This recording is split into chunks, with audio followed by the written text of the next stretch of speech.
Hello guys and welcome to a brand new video. Before we get into it, I'd just like to say thank you so much for all the support you guys gave me on the last video. It was completely unexpected and I'm really grateful for every view, like, comment and subscription. If you haven't seen the video yet, there'll be a link in the description and also a link shown on screen at the end of the video. So without further ado, let's get into the video.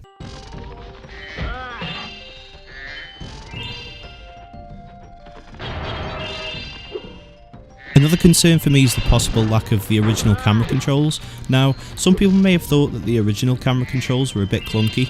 I personally thought that they suited the game well, at least from Spyro 2 onwards. While I welcome a new and improved version of the camera controls, it'd definitely be nice to be able to switch back to the old school controls. I mean, if we can play with the old school controls, it'll definitely feel more like the original game, especially if we can move it around with L1 and R1.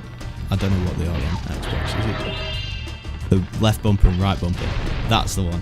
So yeah, I think it'd actually make the game a lot more authentic and true to the original if we can have the original camera controls, but it'd still be nice to have an option of both where we have new controls and the old controls. Remember how smooth and well suited Spyro's mechanics were to the game? Well, so do I, and I really hope that they managed to replicate the way that they controlled and how they felt in the original trilogy. And by this I mean the way that Spyro jumps, flies, turns, etc. I did notice from the trailer how Spyro's turning did seem to be a lot smoother than the original, but without actually playing the game, the trailer doesn't give us a huge amount to go on in terms of how it's going to control. Now this is probably going to sound like a really trivial concern to have, but I genuinely would like to see this feature return, and that's the loading screens. I want to see Spyro flying across the landscape while the game counts out the amount of gems that we've picked up.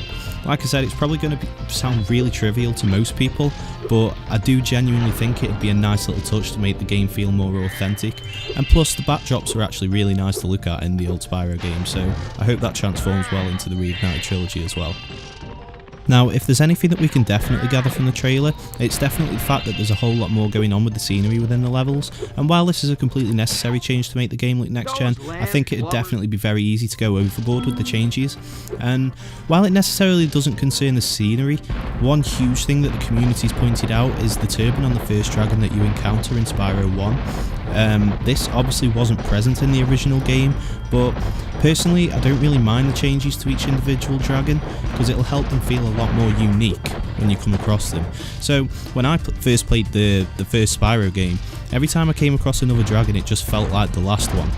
So at least this way it'll make it a lot more interesting to go out and find new dragons, and hopefully they'll all have their own individual theme regarding which homeworld or which level they're actually in.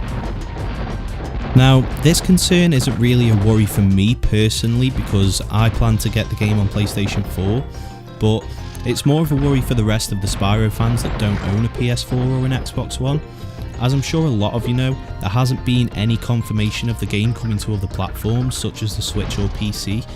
However, Nintendo did briefly show a listing on their store for the Spyro trilogy, but this was removed after the trailer was revealed and only mentioned the Xbox One and PS4. If you guys want to know my thoughts on this, I think that they will release it on other systems but at a later date. A bit like they did with the Crash Insane trilogy, except obviously that released on the PS4 exclusively and now that's coming to the Xbox One, so only time will tell obviously.